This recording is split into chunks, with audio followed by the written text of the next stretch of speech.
Oneness family, this is Shophar from Faux Show Energy Work, and I'm here to talk to you today about balancing ejaculation and semen retention. The reason for this video is because I know that there's a lot of conflicting information and a lot of different thoughts and opinions on.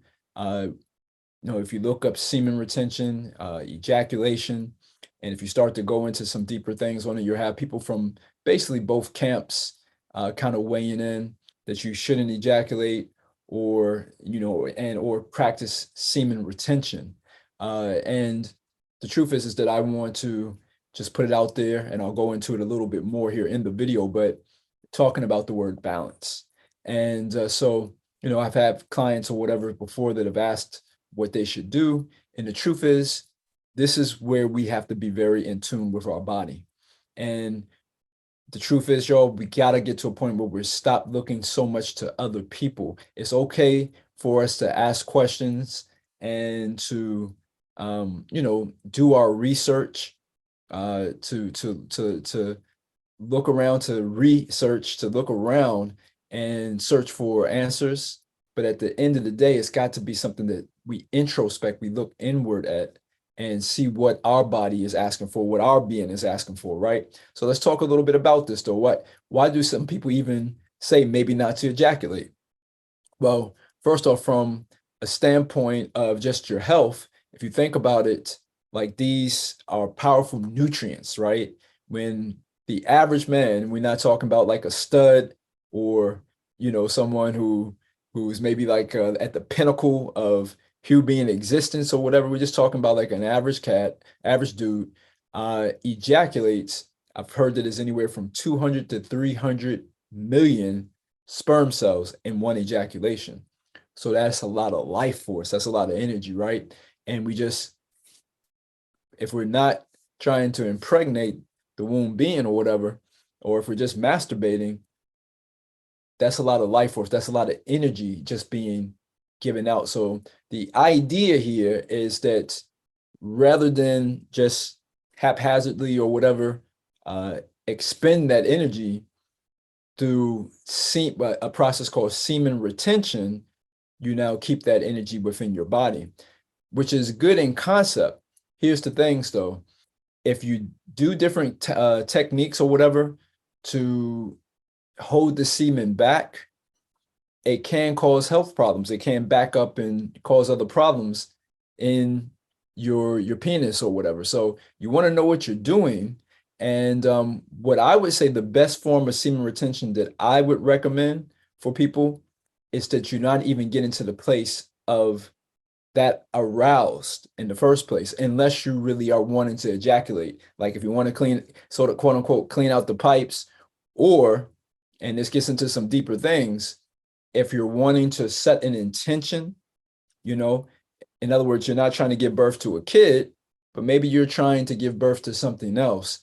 Remember that this universe is intelligent, and stop looking at things or look at things more quantumly, right? If you have the codes to program to give life to another consciousness on this planet, what more for your ejaculation to be coded to bring you success in life, and what it is that we want or don't want. I wouldn't focus so much on the don't want, because really what the universe is just going to hear is what you want. It doesn't do too much of it. Basically, it's going to hone in on the word. So rather than focusing on what you don't want, just say what you want, and maybe using your ejaculation for that if you're going to do that. So, but as far as getting into different techniques where you're holding the tip of your penis or the perineum, the 3-finger method, 2-finger method, depending on how big your fingers are, I guess, and you're stopping the ejaculation, and or you get to the place where you can do it just by clenching your perineum and or with your mind. I'm not saying not to do those ever, but I think if you're doing that too often, just like with anything, that you may be doing more harm than good. So, and again, this is where we really need to be looking in. Like some of the signs that maybe we're ejaculating too much is What is the state of your hair? What is the state of your skin? What is the state of your teeth and your bones? In traditional Chinese medicine, TCM, they tell us that if we, you know, your Jing, Jing, and you can look that up. Your Jing is, if too much Jing is going out, which is the life force that you're born with. It's not like Gucci or, and I'm not talking about the clothes or whatever, but chi that we eat from foods, or Kang chi, or different types of chi, right? Different types of chi, that, the chi that we get from breathing and everything. But the Jing chi, to my understanding, is that part of our being, the chi that we come into this world with, and that there's quote unquote a limited amount. Now, there's different ideas even on that. Truly, if we live in a universe that is infinite, then you wonder, really? But I think the thing that we have to understand is, like, you have to be very skilled to be able to go into source, to be able to repopulate, or to, to reestablish yourself if you're using up too much of your Jing, your ancestral chi, right? So, and when we put too much of a toll on that chi source, it's going to affect our skin, eyes, ears, hair, teeth, bones and teeth, same thing, even our brain. And another thing is the emotional state when we do ejaculate also, right? If we're doing it under stress, or, oh God, I hope my parents don't, catch me. And then that translates later into still a lot of guilt and shame, because the nervous system, or as we like to call it, the awareness system, right, was first programmed in those very first few times, those very first few sexual experiences. There's embarrassment and guilt and shame still in the system, still in our flesh, still in our being, around ejaculating, whatever, that we've never really transmuted and alchemized.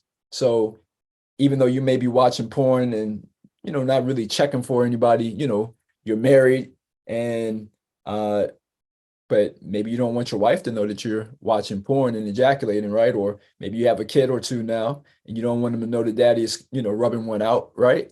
So that same neural pathway or neural pathways are still playing out there, right?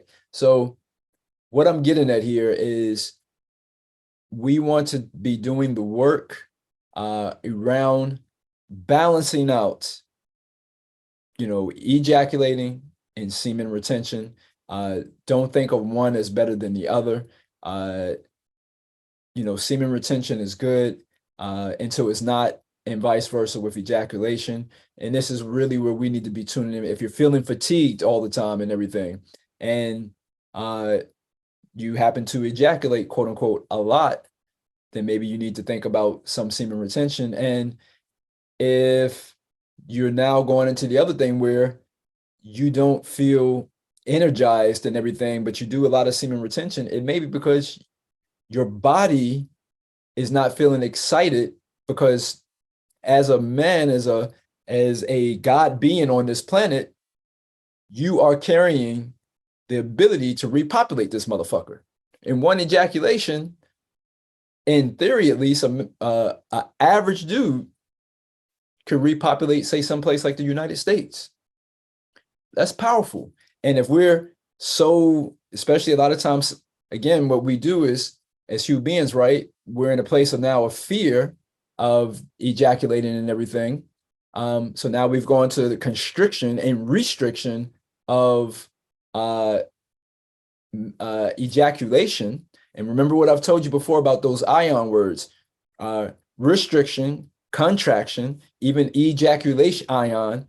All of those words have ion at the end, which again tells us about the transmitting of energy, like an ion, which is a charged particle, right? But anyway, is now we've gone to another extreme, and maybe the reason why we might lack passion or whatever, if you've been practicing no fat or semen retention, and so you either just don't touch yourself at all, or you stop yourself all the time from ejaculating. Sometimes you need to ejaculate and feel good about doing it, because you're also sending a message to the universe of abundance. Don't get so caught up on, oh, I read in the book that, and Montauk Chia is a great author on this. He has a lot of great information on it, Montauk Chia. But again, just realizing that to not go overboard one way or the other. And even the ejaculation can be a good thing for you.